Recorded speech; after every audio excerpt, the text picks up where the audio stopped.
To the Advancing Chronic Care with Effective Scalable Solutions, also known as Access, Model Application Programming Interface, APIs, Implementation, and Data Submission Technical Office Hour. Next slide, please.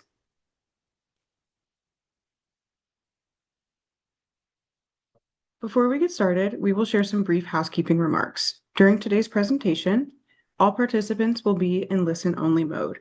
We recommend that you listen via your computer speakers, but we also have the option to dial in from your phone. The dial-in information is available on your screen. Today's presentation is being recorded and closed captioning will be available at the bottom of your screen. Additionally, at the end of the office hour, you will be directed to a brief survey to collect your feedback on the event. Next slide, please. In today's office hour, we will answer common questions submitted to our help desk in registration forms and live questions. If you have questions, please type them in the Q&A box on the bottom of the screen. We will address any unanswered questions via email and upcoming FAQs. We also welcome you to email the Access team at accessmodelteam@cms.hhs.gov. We will share this email address in the chat. We will address any unanswered questions via email and upcoming FAQs. Next slide, please. Now we will review our agenda for today. First, we will begin with welcome and introductions. We will use most of our time today to provide an overview of the model, review the model's API functions and requirements, and discuss data reporting and submission details. Then we'll answer common questions you submitted through your registration forms and the help desk. Please feel free to submit any questions you have in the Q&A box throughout the event. This slide deck, along with a recording and a transcript of today's event, will be available on the Access Model webpage in the coming weeks. I will now pass it over to Nora Connor, Access Model Co-Lead, to provide CMS remarks. Next slide, please.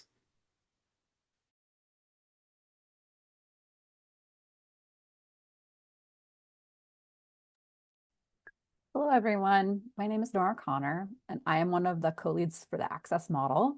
On behalf of CMS and the CMS Innovation Center, we'd like to welcome you to the session today. Thank you for joining the office hour on API implementation and data submission for the Access Model. We appreciate the strong engagement since the model's launch and the ongoing interest as organizations continuously apply to the Access Model. At the Innovation Center, we develop and test new payment and service delivery models with the goal of improving the quality of healthcare and reducing costs. Access is a nationwide voluntary 10-year model beginning on July 5th, 2026. Today's session is focused on the practical how-tos of data reporting and technical connectivity. Our presentation today is intentionally more technical than a general overview. The goal is to help your implementation teams understand how data needs to be submitted, what the APIs are designed to do, and how to align with the technology standards required for participation and performance measurement in the Access Model. As mentioned, please use the Q&A box at the bottom of your screen to submit any questions you have. We will have a Q&A session at the end of this office hour. Next slide, please. Today, we are also joined by Pooja Nair, who is my co-lead on the Access Model. Next slide, please.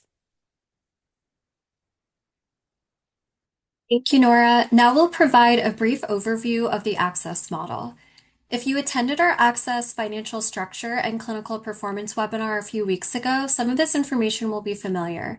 If not, hopefully this will help us all level set. Next slide, please. Access addresses a core challenge in Original Medicare. Even with strong evidence that technology-enabled care can improve outcomes, many beneficiaries are not able to reliably access care because traditional Medicare payment does not offer a viable payment pathway. This matters for clinicians since Original Medicare lacked a payment pathway to support novel technology-enabled care. When thinking about potential pathways, fee-for-service payment doesn't align with how technology-supported care is delivered, as it generally reimburses a defined set of discrete activities, and technology-enabled care is not supply-constrained. To alleviate this burden, Access introduces an outcome-aligned payment, or OAP option, that prioritizes results over individual activities or volume. giving clinicians a straightforward pathway to integrate innovative technology-supported care that complements traditional care. Access includes 4 clinical tracks that group clinically related, frequently comorbid conditions. In other words, each track groups conditions that are typically managed with similar levels and types of care, and participants are responsible for managing all qualifying conditions within their selected track, which supports integrated patient-centered care. I'll now run through each of these 4 tracks. The first is the early cardio-kidney metabolic, or eCKM track, which includes hypertension or 2 or more of the following: dyslipidemia, which is high or abnormal lipids, including cholesterol; obesity or overweight with marker of central obesity; and prediabetes. The cardio-kidney metabolic, or eCKM track, includes diabetes, chronic kidney disease, and ASCVD. The musculoskeletal, or MSK track, includes chronic musculoskeletal pain. And finally, the behavioral health track includes depression and anxiety. Next slide, please. Now we'll discuss the API functions that are available within Access. Next slide, please. To participate in the Access model, organizations will need to be ready to work with 4 APIs. These APIs support eligibility and alignment workflows and enable submission of OAP measure data and patient-reported outcome data to CMS. Today's office hour builds on what is outlined in the implementation guide, which can be found on the digital services at CMS GitHub, which we'll link in the chat. The guide serves as a one-stop shop reference for all of our 4 APIs. It brings together authentication and configuration requirements, shared resources used across multiple APIs, as well as API-specific details. The 4 primary access model APIs are the Eligibility API, the Alignment API, the Unalignment API, and the Data Reporting API. And please note that the Data Reporting API is still being finalized. As a result, all of the information that we share related to that API today is going to be subject to change. Next slide, please. All right, so with that disclaimer shared, let's start with eligibility. The Eligibility API allows participants to submit basic patient information to run a pre-check of Medicare coverage to confirm basic model eligibility before you initiate formal patient alignment. Next, the Alignment API verifies Medicare coverage and clinical eligibility and aligns a patient to a participant in a specific clinical track. If a patient needs to be removed from the model, the Unalignment API supports manual unalignment where there is approved reason to do so. For ongoing required submissions, the Data Reporting API is how you provide required patient data across the model, including start of the care period, quarterly reporting, and end of period reporting. Across all 4 APIs, there's a common technical pattern. Submissions use an asynchronous request and response approach to allow for processing time. So you'll need to submit the request first, extract submission status URL from the content location header, and then periodically poll for the submission status using the submission status URL, and a final result will be returned. Practically, that means each API supports 2 core operations: a post to submit the request and a get to check status and retrieve the final result. Next slide, please. And I'll pass it to Nora as well. Thank you, Pooja. All right, let's start by talking about some general API requirements. Next slide, please.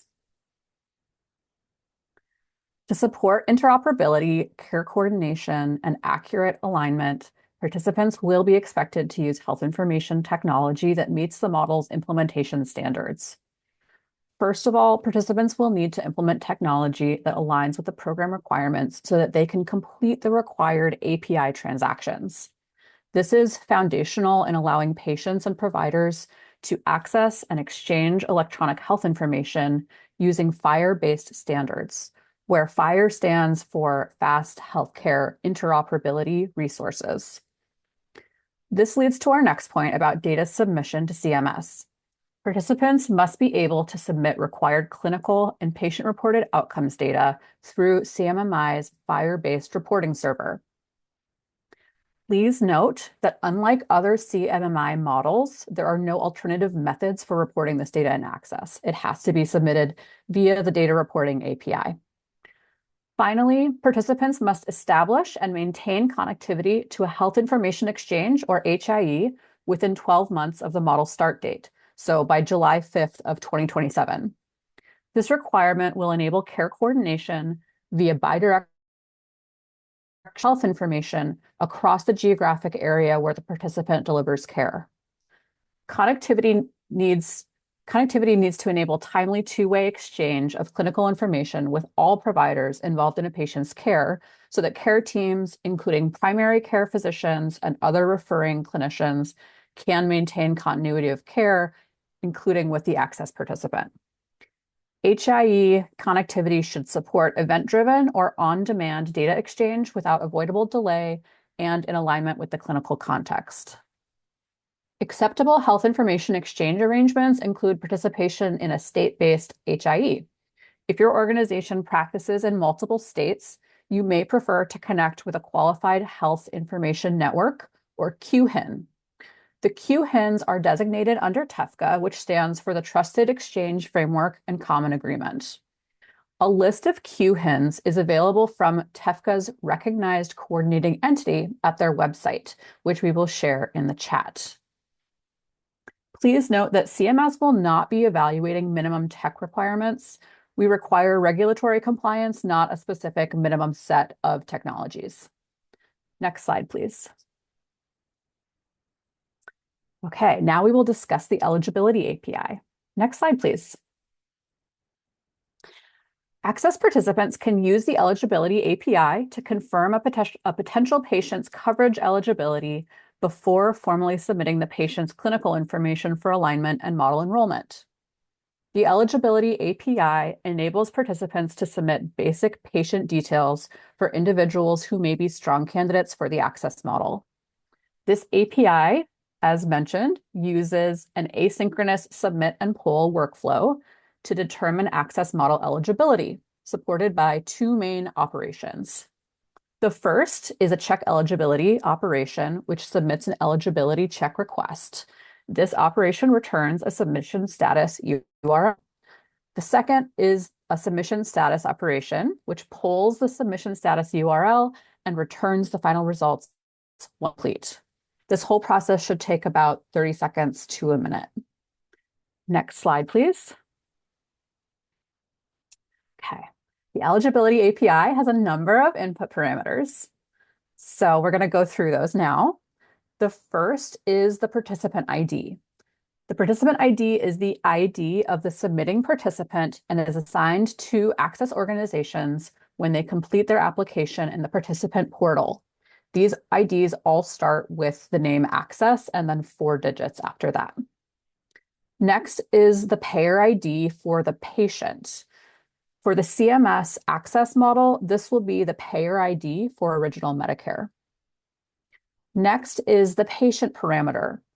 This parameter conforms to the US Core Patient Profile, which is a basic FHIR standard. This parameter includes a patient identifier, the patient name, gender, and as an optional field, the patient's date of birth. So I'll just say the patient identifier for the CMS access model will correspond to the patient's Medicare Beneficiary Identifier, or MBI number, which is assigned to every person with Medicare. While the patient's date of birth is an optional field, including that date of birth will help accurately match the patient to their records within other CMS systems. So we do request that if you have access to date of birth, that you include that in the patient parameter. Next is the track code is for the specific access model track that you are checking for eligibility. And lastly, an optional input parameter is the condition. So there is only one condition that can be specified per parameter, but multiple condition parameters can be present in the submission. The model eligible conditions can be found on page 16 of the Access RFA. In addition, the lists of qualifying ICD-10 codes for each track can be found in the implementation guide under the qualifying conditions value sets for each clinical track. Okay, So those are the input parameters. There's also multiple eligibility result codes, and I'll just highlight a few here. Eligible indicates that the patient is eligible for the access model based on their coverage status. Not eligible, not Medicare, means the patient is not eligible because they are not a Medicare beneficiary or Medicare is not their primary payer. Not eligible services indicates that the patient is not eligible because they're receiving services that prevent their eligibility, such as they're receiving hospice care or dialysis for end-stage renal disease. This code will only be returned. No, that's not accurate. Okay. The not eligible control group indicates that a patient is otherwise eligible, but has been assigned to the randomized control group for the next 12 months. Not eligible diagnoses is a code that would be returned if the patient is not eligible based on the conditions that were submitted. However, this code will only be returned if you submitted one or more condition parameters in your request, which again, I'm noting is an optional field in the Eligibility API. The full text of the eligibility result codes can be found on the eligibility results value set page of the implementation guide, which we will include in the chat. Okay, next slide, please. Okay, now we will discuss the alignment and unalignment APIs. Next slide, please. Once it's determined that a patient is eligible for the model, the Alignment API is used to align the patient to the access participant for a specific clinical track and allows the patient to begin receiving care under the model. The Alignment API follows an asynchronous submit and pull workflow, just like the last one, using the two operations. So first, the align operation submits an alignment request. Then the submission status operation polls for the submission status and returns the result once it's complete after 30 seconds to a minute, approximately. So this API, the Alignment API, has many of the same input parameters as the Eligibility API, so we won't repeat those, but there are a few additions. So first of all, we saw in the Eligibility API that the condition parameter existed, but it was optional. So in the Alignment API, the condition parameter is required. As mentioned previously, only one condition can be specified per parameter, but multiple condition parameters can be present in the submission as a whole. Next, the is provider referral parameter is a true-false indicator for whether a patient was referred to access by their physician or their physical therapist or another provider outside of access. The is provider referral is a required field, but it is just a Boolean true-false parameter. Finally, the switch consent attestation parameter is optional. This is used when a patient is requesting to switch access participants after the 3-month lock-in period, which I will share more details about shortly. Next slide, please. Before submitting an alignment request, participants should follow some best practices to reduce unsuccessful alignment. The first thing that we recommend is we really recommend that you run that eligibility check via the Eligibility API first. That will confirm your patient's Medicare coverage and save everybody some time before you submit alignment requests through the Alignment API. The second is to ensure that the submitted conditions are relevant to the requested clinical track. Eligible ICD-10 codes for each clinical track, as I mentioned, are listed in the implementation guide under the qualifying diagnoses value sets for each track. Lastly, participants should verify that they have submitted the correct clinical track code. Those track codes are just the same as the clinical track abbreviations. So it's just eCKM, CKM, BH for behavioral health, and MSK for musculoskeletal. The alignment result codes are shown on the right side of this slide. These indicate whether the patient was successfully or unsuccessfully aligned. So I'm not going to go through all of these, but again, you can find the full set of result codes with the text that will be returned on the Alignment API page of the implementation guide, which we will now share in the chat. Okay, next slide, please. Let's talk about switching participants. Patients can switch access participants within the same clinical track that they're aligned to, starting 3 months after their alignment to the old participant. So that's at the end of the 3-month lock-in period. When a patient requests a switch, the new participant should follow this participant switch workflow. Step 1 is to verify switch eligibility using the Eligibility API to confirm that the patient can switch. So when you submit that Eligibility API request, it will return eligible switch participant. That means that the patient is outside of their 3-month lock-in period with their original access participant. The second step, this is very important, is the new participant needs to capture the patient's explicit consent to change access participants. Next, participants must send an Alignment API request and indicate in their request that the switch consent attestation has been obtained. Lastly, if you're approved, you can expect to receive the result code aligned switch approved. Requests for alignment that are submitted before the end of the 3-month lock-in period will get a different code, not aligned, already aligned. We also would like to note that because of the clinical similarities between the eCKM and CKM tracks, that patients can switch between the eCKM and CKM tracks before the end of the 3-month lock-in period, which is noted in the request for applications on the model website. Next slide, please. Okay, let's talk about unalignment.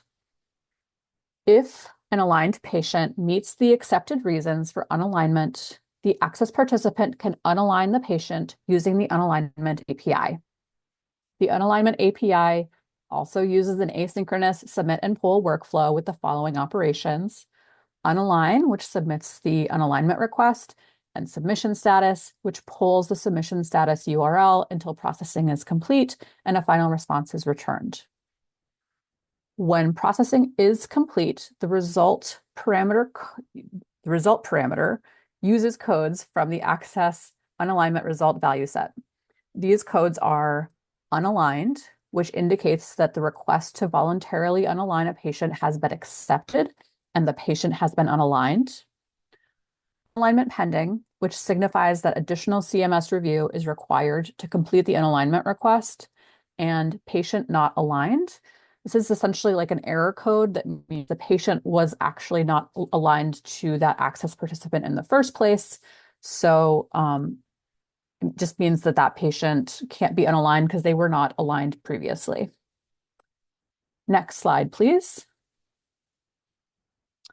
Okay, unalignment requires a reason code. The reason parameter in the unalign operation must use a code from the access unalignment reason value set. There are 4 reason codes that are accepted for unaligning a patient from an access participant. The first is geographic relocated. This indicates that the aligned patient has relocated outside of the geographic service area where the participant provides services. The second reason code is loss of contact. This means that despite good faith outreach efforts, the participant has lost contact with the patient and therefore can no longer engage with them.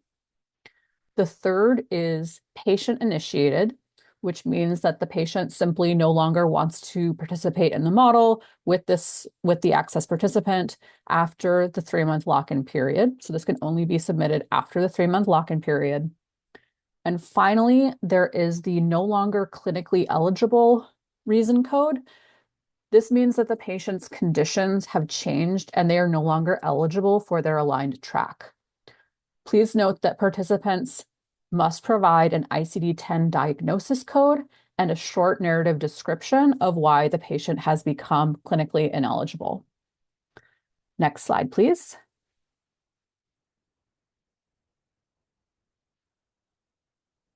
Okay, going back to the Alignment API and the alignment process, when an alignment is approved, the API server can automatically set up FHIR subscriptions that push notifications for key upcoming events and deadlines. This can be helpful for access participants to keep track of critical dates and milestones. Automatic notification subscriptions will be delivered to an email address that is provided by the participant during API onboarding. Currently, subscriptions are only created to push a notification for patient unalignment. That means participants are notified when a patient has been unaligned, either by the participant or by CMS. These proactive notifications are important because CMS will be periodically checking patients' eligibility and may automatically unalign patients who lose access eligibility. These automatic unalignments by CMS would have to be due to a change in the patient's status. So whether they've lost Medicare coverage or lost Medicare as a primary payer, if they've developed end-stage renal disease, if they are receiving hospice services, or in the case that a patient dies. So in all of those cases, CMS automatically unalign, and the notification will be automatically pushed to the access participant. In the future, CMS will consider creating additional notification subscriptions, including the data reporting due dates. So a notification that your data reporting is due for baseline, quarterly, and end-of-year OAP measures. The alignment renewal due, so when the 12-month care period is ending and an alignment renewal is approaching, and when the 3-month lock-in period is ending. So we are open to feedback on whether these notifications will be burdensome and overkill, or whether this might be something that would be helpful. So look forward to getting feedback on that. Next slide, please. When a patient is unaligned, the system notifies the access participant that the unalignment has occurred and automatically cleans up any notification subscriptions. The first step of the process is that the system sends a FHIR notification message to the access participant confirming that unalignment has occurred. Second, any subscriptions created during the original alignment for that patient are automatically canceled. A few points to keep in mind regarding this cleanup process. Once an unalignment is final, the notification cleanup workflow is fully automated, and participants do not need to take any additional steps to stop receiving notifications. Once the system sends a FHIR notification to confirm the unalignment, it then automatically cancels any subscriptions created during the original alignment. This is sort of done in sequence to ensure that everyone is informed of the unalignment before cleanup happens. Canceling those subscriptions prevents any future notifications for patients who are no longer aligned, which improves data hygiene and reduces unnecessary traffic. And then note finally that for any pending unalignments, subscriptions remain active and no unalignment notifications are sent until the unalignment is finalized. Next slide, please. I'm going to pass it to Pooja. Nora. Now we'll share more information about the data reporting API and data submission requirements. Just to reiterate, a lot of this information related to the data reporting API is still being drafted and will likely have some slight changes. However, the data submission requirements here are accurate. Next slide, please. The data reporting API enables participants to submit baseline OAP measure data after patient alignment at the end of each 12-month period and at regular intervals during the access model. The Access Data Reporting API follows an asynchronous submit and pull workflow for reporting OAP measure data for patients enrolled in the Access model. Participants may submit a data reporting bundle for an aligned patient through the report data operation. Additionally, since processing is not immediate, participants are able to use the submission status to pull for the report status, and the API returns a response once the process is complete. Please note that the Access participants will be required to conform to the publicly available Access implementation guide for all baseline and subsequent data reporting submissions. For inputs, participants will provide some key parameters. The first is participant ID, which is the Access ID for the submitting participant. The second is the patient information, which we've outlined previously and which includes at minimum the patient's name, identifier, and gender. Next, we have the track that the patient is aligned to with the participant and for which data is being reported. And lastly, the data bundle parameter contains data reporting. Further details of the data bundle parameter will be available in the implementation guide in the next few weeks. Next slide, please. Payment of the Access model is contingent on achieving track-specific outcomes, which are defined relative to a patient's baseline. Each of the 4 clinical tracks has its own set of data submission requirements and criteria. You might recall some of this information from the Access Model Financial Structure and Clinical Performance webinar held earlier this month. You can find more information on how OAP is calculated in those slides, which we'll also share in this chat. To clarify, this information is up to date and can be found in the RFA, which we'll also share in the chat too. To begin, OAP measures for the musculoskeletal track include minimum improvement in pain intensity, interference, overall function, and patient global impression of change. These measures are assessed by a validated patient-reported outcome measures or PROMs. Next, OAP measures for the behavioral health track include control of minimum improvement in symptoms and also the patient-reported global impression of change I mentioned. Please note that submission of the World Health Organization Disability Assessment Schedule, or HUDAS 2.2, is optional. For the early cardio-kidney metabolic track, OAP measures are control or minimum improvement in systolic blood pressure, lipids, weight, and hemoglobin A1C. Lastly, for the cardio-kidney metabolic track, measures are identical to those in the early cardio-kidney metabolic track. For patients with chronic kidney disease, diabetes, or ASCVD, submission of estimate glucomedular filtration rate and urine human creatine ratio data is required. Next slide, please. For the musculoskeletal track, OAP measure reporting frequency is not a one-size-fits-all, so it's important to align to the specific measure requirements. For the latest measure level detail, please refer to the payment amounts and performance targets paper on the Access webpage.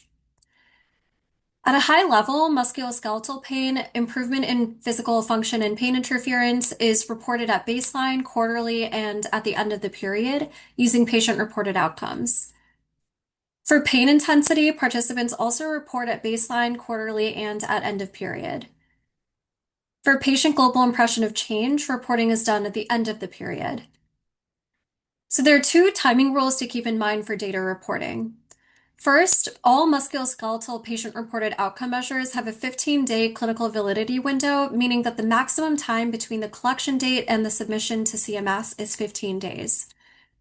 Second, for early success reporting in the musculoskeletal track, end-of-period measures can be submitted up to 180 days before the 1-year mark. Next slide, please. For the behavioral health track, participants should submit patient-reported outcomes for depression and anxiety. Patients should report depression and anxiety OAP measures at the baseline, quarterly, and at end of period as well. For global impression of change, reporting is at the end of the period only. Overall function reporting, which is optional, can be done at the baseline and end of period. Behavioral health patient-reported outcome measures have a 15-day clinical validity window. And lastly on this slide, for the behavioral health track, end-of-period measures may be submitted up to 180 days before the 1-year mark. Next slide, please. For the early cardio-kidney metabolic and cardio-kidney metabolic tracks, the following measures are required at various data reporting frequencies. Both of these tracks require blood pressure reduction or control and weight reduction or control reporting at the baseline period, quarterly, and end of period. Waist circumference is an optional metric for waist reduction of control. And the clinical validity window for both of these measures is up to 15 days. Additionally, both the early cardio-kidney metabolic and cardio-kidney metabolic tracks require baseline hemoglobin A1C data for all patients at the end of the period data for prediabetes patients only. The clinical validity window for patients with prediabetes or diabetes is up to 1 year, and for all other patients, it's 2 years. Both tracks also require baseline low-density lipoprotein cholesterol, or LDL-C, data for all patients and end-of-period data for patients with dyslipidemia.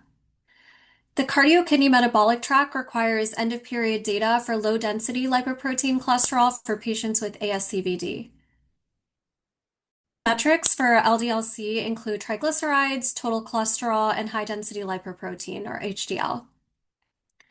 The clinical validity window for patients with dyslipidemia is up to 1 year, and it's also 2 years for all other patients. And finally, only for the cardio-kidney metabolic track, there's a requirement for the baseline estimate glomerular filtration rate and urine albumin creatine ratio for diabetes and chronic kidney disease patients only. The clinical validity window for the kidney health measure is up to 1 year. For both tracks, end-of-period measures may be submitted up to 90 days before the 1-year mark to support early success reporting. Next slide, please. All right, so now we have arrived to the Q&A portion of today's office hour. Next slide, please. So we so appreciate all of your engagement throughout this presentation in the Q&A box.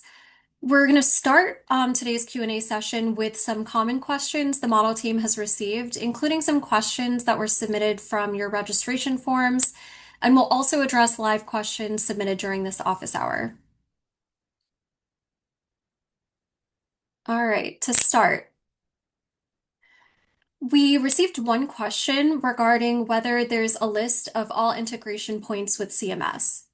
Nora, do you want to take that one? Sure. So a couple things. First of all, please see page 20 of the access request for applications. This has the access participant end-to-end flow, which shows the relationship between access participants, APIs, and CMS. Secondly, the Access API implementation guide also provides more details on how access participants will use each API. Finally, I know this is probably an important question for folks. API testing is going to be fully open and available to participants later this spring at a launch. So we are providing a testing period for participants to interact with these APIs, develop code, and sort of help us iterate as well, and making sure that these APIs are working as expected. So just to note that that will be an opportunity for participants to interact with these APIs. Thanks, Nora. Another question we received is regarding vendor participation in access. So the question is, how does a technology vendor partner with a Medicare Part B provider to participate in access? Great question. Right now, the pathway for technology vendors to partner with a Part B provider in access is through direct contracting directly with that Part B provider. CMS is going to be launching an access tools directory, which we've mentioned in the technical FAQs section of the website. The guidance for that access tools directory is still forthcoming at this point. Yeah. All right, so another question that we received is regarding the involvement of remote patient monitoring and access. The question is, how would this program work with remote patient monitoring? Great question. So remote patient monitoring, or RPM, is a form of technology-enabled care that is supported by the Access model. Access participants can conduct remote monitoring services via a connected medical device as part of the Access model. We would just note that these RPM services would have to be paid for by the monthly outcome-aligned payment. So this is just a reminder that due to the fee-for-service exclusion in Access, Access participants may only bill the Access G codes for their aligned patients during those patients' active care periods. So they would not be able to bill other RPM codes. They would only be able to bill for OAP G codes. Thanks, Nora. Our next question is regarding beneficiary eligibility. Specifically, how will CMS communicate eligibility to beneficiaries? How will participants be notified that a patient is eligible?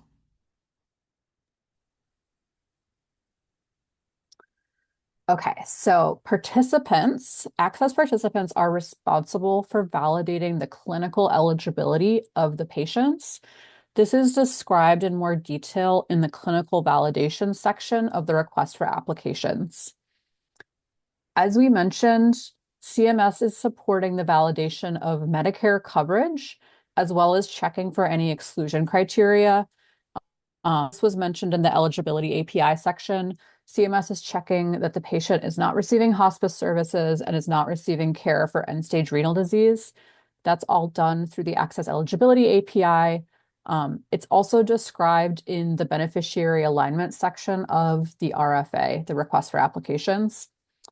Also, the implementation guide outlines the exact steps for querying the beneficiary eligibility API. As we've mentioned, there's an asynchronous submit and pull workflow that's used to check the eligibility.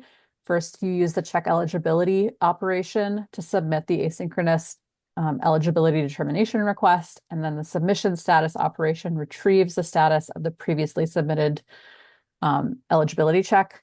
And just to note, this is a read-only operation that uses the get method.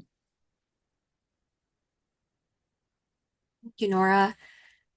The next question is regarding testing eligibility checks, specifically the resources that CMS will provide to participants. So the question is, will a test environment be available for participants to test eligibility checks, outcome submissions, etc.? Yes. So as I mentioned a few questions ago, CMS will be providing an API test environment for participants in order to support code development. We expect that this test space will be available to participants later this spring. And just to give a little bit more context here, like we will reach out to participants and have an onboarding process to that API testing space. That's when we'll collect the emails that we'll be using for the subscription, the notification subscriptions, and so forth. So that's all sort of forthcoming in the later this spring, basically. Another thing that I'll mention, and we've gotten some questions about this, there will be an operations manual that is corresponding to the implementation guide. This operations manual will allow participants to just provide some additional guidance and some additional logic around the implementation guide, because the implementation guide is really more of like a technical specification, and the operations manual is sort of more of like a user guide that takes you through the steps and explains the different parameters that need to be submitted. So that will be coming very soon. We're reviewing it right now, and we will post it hopefully in the next couple of days. So really working to get that out as quickly as possible. Thanks, Nora. Our next question is, if an organization enrolls in Access that would typically bill for services like physical therapy, does that mean that every Medicare patient who's seen by that Access organization now must be treated like an Access-aligned beneficiary? Great question. The answer is not necessarily. Um, so an organization that is participating in access may elect to align some of their eligible beneficiaries with the access model. However, they do not need to align all of their Medicare patients. So patients are not automatically enrolled in access. Alignment and basically, from the patient's perspective, their enrollment in the access model requires that the model participant actively submit that beneficiary's information to the Alignment API. So it is possible for an organization to treat some of their patients under the access model and to treat others of their patients separately. Thank you. Our next question pivots to alignment.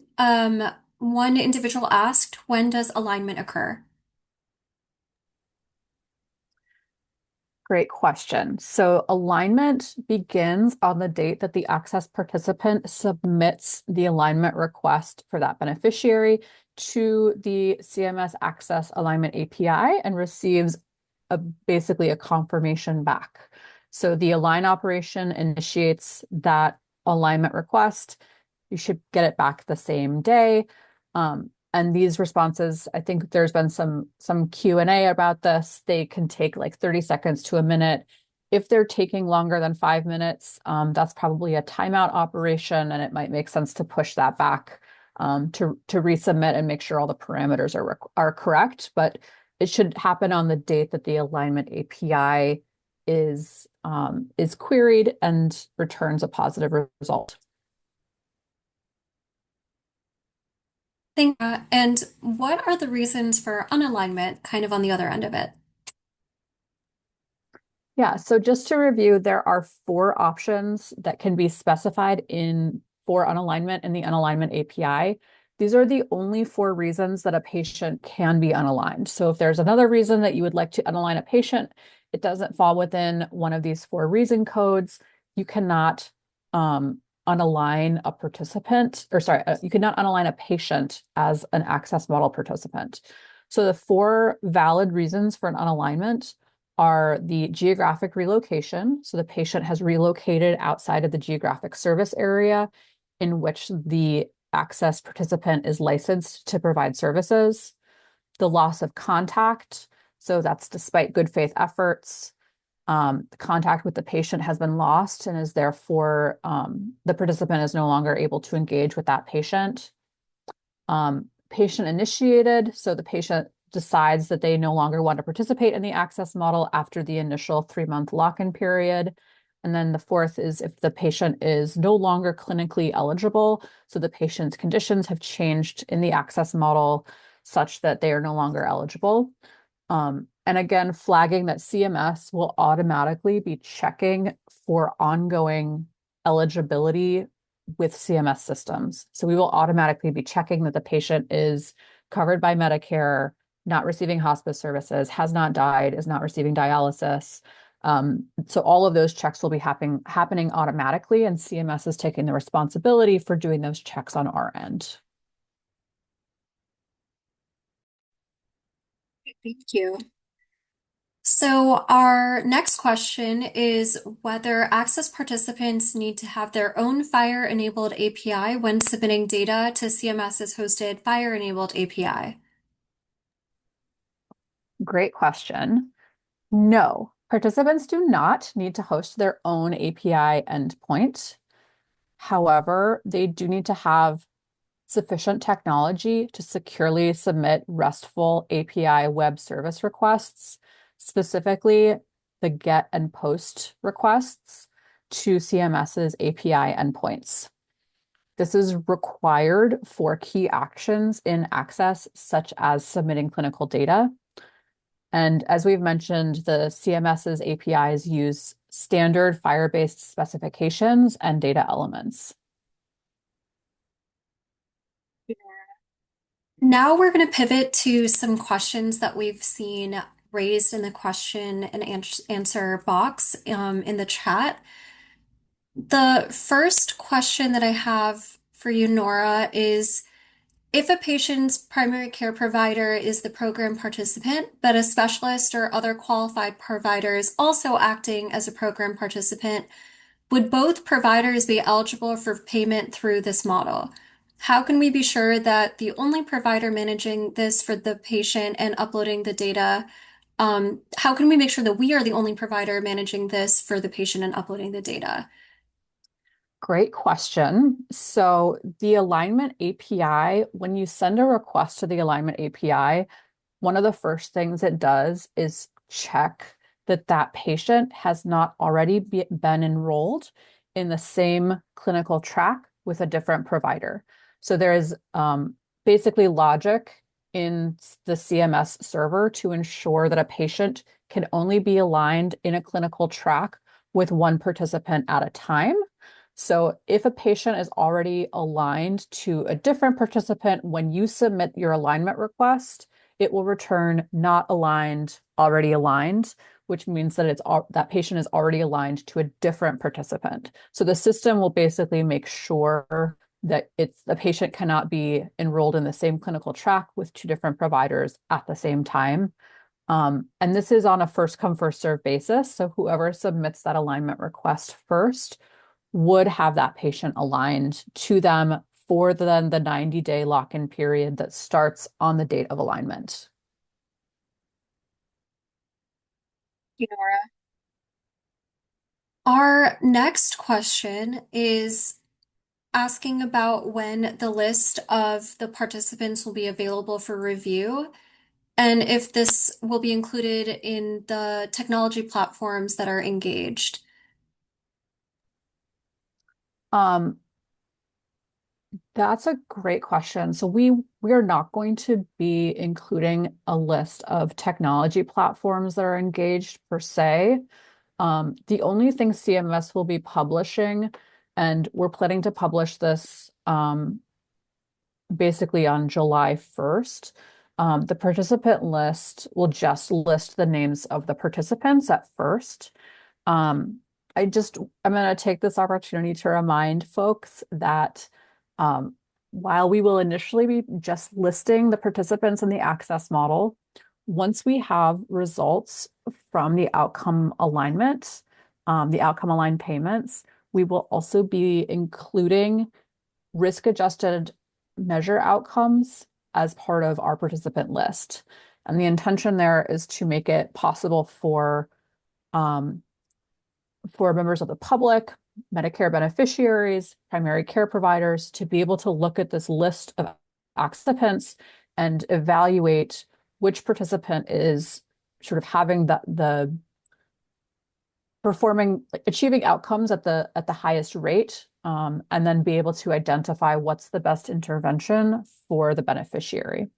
So the short answer is July 1st. The longer answer is you'll be getting outcome measures assigned as part of that participant list as well.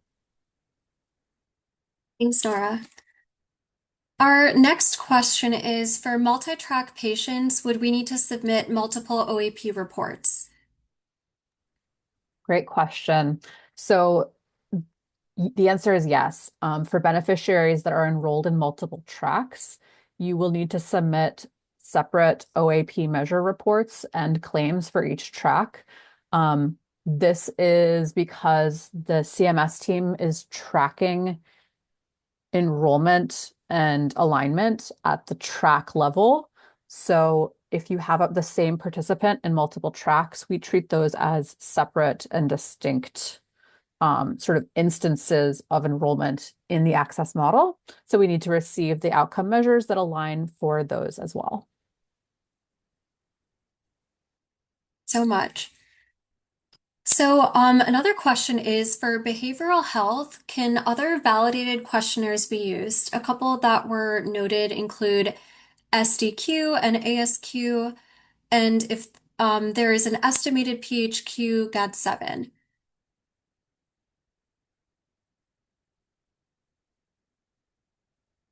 I tried to unmute and instead I drew a line on the paper on the slide. Sorry, guys. The answer for that is at this time, we are not accepting different questionnaires. We do appreciate the feedback We will definitely take recommendations into consideration for future years of the model, but we've decided on the questionnaires that we will be using for the first 18 months for the effective period. So that takes us through December 31st of 2027, where we will be using just the PHQ-9 and the GAD-7. And I think we have room for one more question before we return to regularly scheduled programming. The question is, blood pressure data, does it have to be an RPM device or can it be a regular blood pressure check in a physician's office? That's a good question. It needs to be a device that can log blood pressure.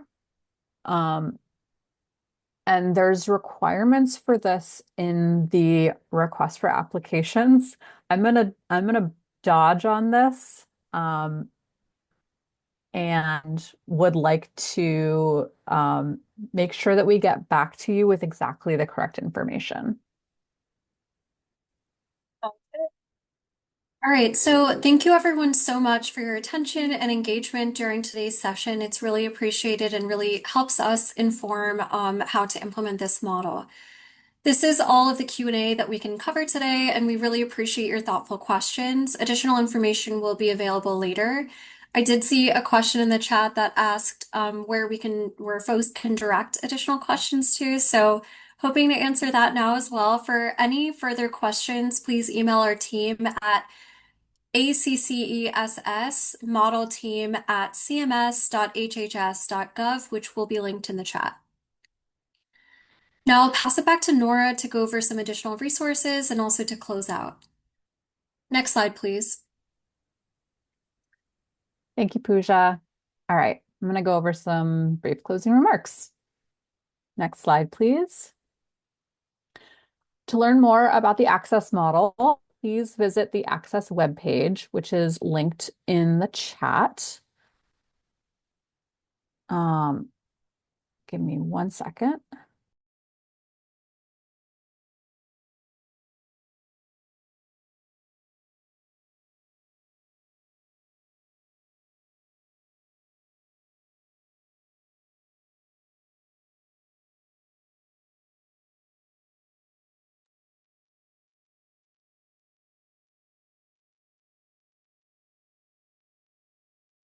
Just taking over, Nora noted that the Access webpage will be in the chat. The Access webpage has important information and resources, including the implementation guide, the payment amounts and performance targets paper, as well as the RFA. Just as a reminder, these slides, the transcript, and recording will be available on the model webpage in the Events Archive tab in the coming weeks. If there are any outstanding questions, we welcome everyone to email them to the model team via the help desk that we linked in the chat. CMS is going to use these questions received during this event and email to inform updates on the model's FAQ webpage. So all of these questions are going to be taken into account and will be factored into the FAQs. Next slide, please. All right, so just rounding us up, lastly, please take a couple of minutes to fill out the post-event survey. Your browser will direct you to that survey immediately after this event. As always, we look forward to continuing to connect with you all, and that concludes today's event. Thank you so much for joining us today, and we really hope that today's information was helpful. Thank you.